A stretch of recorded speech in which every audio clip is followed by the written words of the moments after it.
Right. And also, we talked about this on a previous episode.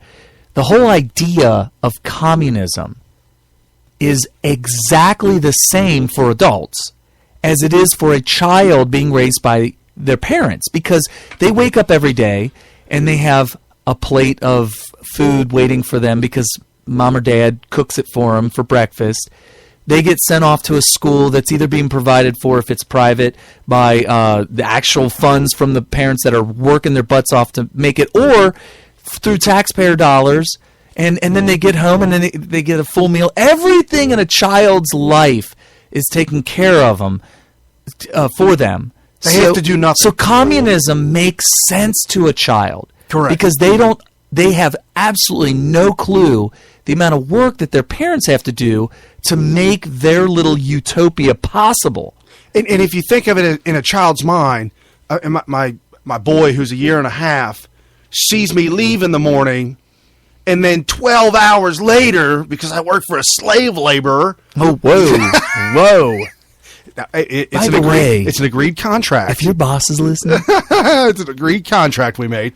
I come back home 12 hours later, and I do this 5, sometimes 6 days a week. All he sees is that I'm gone. And in his mind, it doesn't register that I'm gone, and then I'm dealing with the boss. I'm dealing with this. I'm dealing with the pressures at work. He doesn't understand the actual labor portion. And he doesn't understand that his utopia is completely self-sustained because of what I do. Because of the money that you make by working. Right. And so selling communism to children is like, it seems so obvious to them because they're already living in a communist world before you're 18. Before you're 18. And that's why young people in their 20s are like, whoa, what happened to child? Who on earth would not love to go back to being a 5-year-old again? And just being a child. Right. One of the greatest things about being a child is that you don't have to worry about the things that you have to do. And so now communists may argue, well, if we can do it, if we can recreate childhood for your adulthood, why wouldn't we do that? And the reason is because when you look at the mechanism of communism, there's a reason why it never works. There's a reason why it always fails. And there's a reason why it can only be accomplished by despotic means. Even Karl Marx said that. He said, yeah, well, you know. So you got to do. You got to break some eggs to make an omelet. Yeah, that's why Mao and Stalin and Castro and who was the other big ones? They've murdered millions and millions of people, and the reason they had to is because there were so many people that were like, "Dude, this is slavery." Yeah, they're talking about the century, the 20th century, which means between 1900 and 2000. So that whole 19th century or 20th century. Scholars and number crunchers have said that communism alone is responsible for well over 100 million deaths in the world. Okay, and just to wrap this up, because I don't know. But I want to wrap this up real quick. Yep. For those of you listening that are like, yeah, I understand you're talking all this communism. I totally get what you're saying, but who's communist? What are you talking about? They repackaged it in a different name, and when the wife was reading the article about the red school, she said, well, Brian, it says right here that it's just a progressive teaching. Progressive. Listen. If you ever hear somebody call themselves a progressive or a socialist or a Democrat, right. These are all communists. And there'll be people that'll argue till the cows come home. There's a difference. Communism and socialism are not the same thing. We have talked about this on the show. Socialism is a policy that implements a portion of communism. If you keep going down the road of each of these socialist policies, all of them together, put together, create full-blown communism, communist government, which is government running everything that normally in a capitalist society, private entities will run. Right, but then you have Greece, where retirement age is 50 years old, and all that these in France too. I think all these children that are in college are losing their minds because all the money's gone, and they don't know where it went. And now bankrupt. my promise of retiring at 50. What? You just raised the age from 50 to 55? Yeah, and then they riot. It was riots. And if you have the energy to riot, you have the energy to work. Right. So get your butt in the factory. And if you're a Christian, the Bible says you will toil all the days of your life. Retirement, planned retirement, that's your choice. That's your own thing. However, I personally believe that retirement was instilled by communists. Oh, yeah, absolutely. To get those people that are 60, 65 years old, get them out of the workforce. We don't need them. They're retirement, not unemployed, and they don't count for the workforce anymore. And if you look at studies, people who work into very old age live longer. Yeah. People that retire, they die. Right. Because they're like, well, I have no purpose on Nothing Earth else to anymore. do. Yeah, nothing to do. I guess I'll just sit here in front of the bingo table and. Anyway. Row. So I just wanted to, I'm glad we got that off. It's a good way to start the show because it gives you an idea of what this show, really the whole purpose. And I talked to Brian about this. What are we doing here? What do we do on our show? We take the current events of the day or of the week, because it's a weekly show, and we interpret it and comment on it based on these ideologies of capitalism and communism, left, right, conservatism, socialism, all that. We take these philosophies and we will examine the happenings of the week and say, what does this mean for the communist movement or for the progressive movement, which is just another word for communism, or for capitalism or freedom or oppression, all that kind of stuff. So if you are a Cruz supporter out there, and I know you guys love to listen to us and you're all angry about it, truly, we you are part of our camp. Oh yeah, absolutely. If you say that you do not agree with or say that we're lying about something, then you are completely not confused. listening. Just not listening. Okay, not listening, but you are obviously confused about what is real. Right. So let's talk about Trump.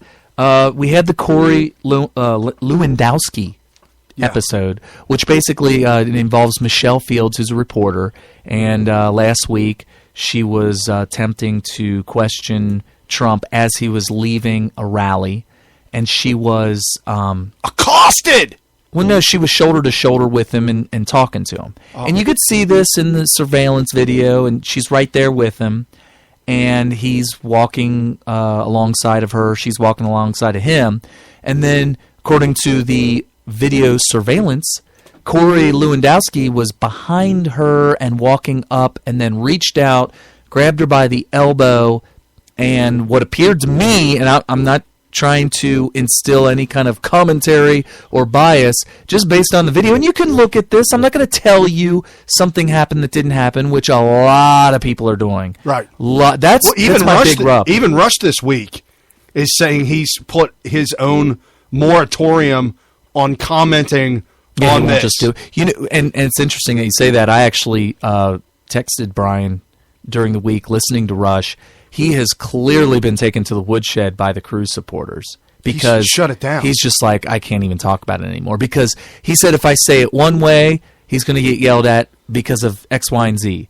And if he says it in another way, he's going to get yelled at by the same people for A, B, and C. And it's just, he can't win for losing, he can't lose for winning, it just doesn't matter. So he's just like, I'm not even talking about it anymore. I wish he would have the courage, and normally he does, to saying, listen, this is what we're seeing, and this is what we're not seeing. If you're saying that something happened that we're not seeing, then you're just being dishonest. Right. And I have the courage to say that. And I'll call out either side. If a Trump supporter says he never touched her, I'll say, well, you're just not being honest. And if a Cruz supporter says that she was yanked 4 feet through the air and slammed down onto the ground, I'm going to say you're just not being honest, because that's not what we see, stuff like that. So what happened was he grabbed her arm to slow her up. Everybody was walking in the same direction. Relative to the mob that was all walking, she was going the other way at this point because Corey was holding her back. And then he let go of her when she was sufficiently behind him. And then she didn't really react to it. Well, Ann Coulter, I tried to get a sound clip of her this week. Ann Coulter came on and said that, that look at her face and her demeanor. And she's not the only one that said that, by the way. And she literally was stone-faced, no demeanor, almost as if she was dejected from Trump, because the press conference was completely over, and she didn't want it to be over, and she came after Trump and grabbed Trump's arm twice to slow his roll. And Hannity, who's actually friends with Michelle Fields, said, I commend her for her aggressive attempt at reporting or questioning. Sure. That's fine. Sure. If you're a reporter, it's good to be a go-getter, if you will. And she clearly was being a go-getter. There's nothing wrong with that. I think that the reaction to what Corey did, based on what I see in the video and what everybody else can see in the video, I think is over the top. I think it's unnecessary, and I think it's counterproductive, and it hurts the anti-Trump movement. And the reason I say that is because what he did was very benign. And I have a cop on Twitter, he's a former cop, who said, what I just saw, look, I'm a former cop. I know my stuff. I know my laws. What I seen in the video was textbook battery. What? Yes, but here's the problem. Number one, it wasn't battery as in just whatever battery. There's another form of battery in the state of Florida called simple battery. Yeah, and that's what he was charged with. Lewandowski was charged with simple battery. So the difference is, if you look up the word battery, one of the key components of battery is that harm must be done. Right. Now, she ended up charging Corey with simple battery based on bruises that she showed up with the next day at the police station. Right. She claimed that was from But as Corey. Ann Coulter points out, where did those bruises come from? Right. Were they there before?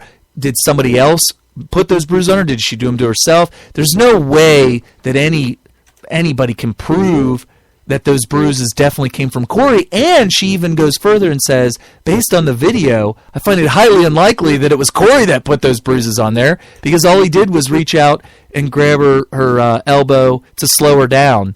And right. I find it pretty hard to believe myself, unless she bruises super easily, in which case... Well, but as the video shows, her bruises are down on her lower Oh, I didn't know that. Yes. Oh. Her bruises are down on her lower forearm, on the inside of her arm, closer to her wrist. I'm not buying that. Corey's arm, if he touched her.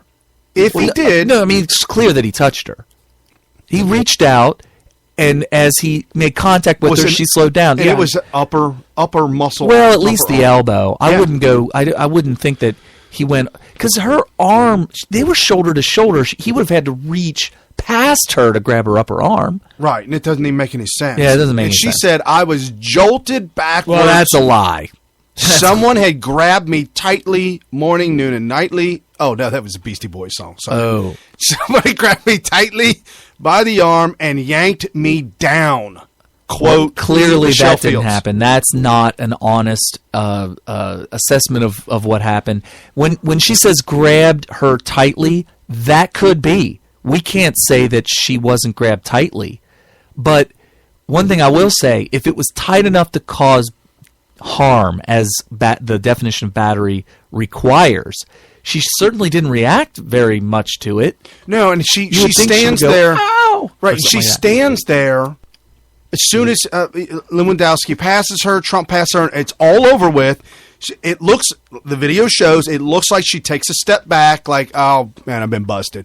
And then she stands there, staring at Trump's back as if, oh, man, I just missed an interview. Or, oh, it's all over. I mean, the look on her face is like, what now? Yeah, and I heard that the only reason she charged battery was because when she told everybody that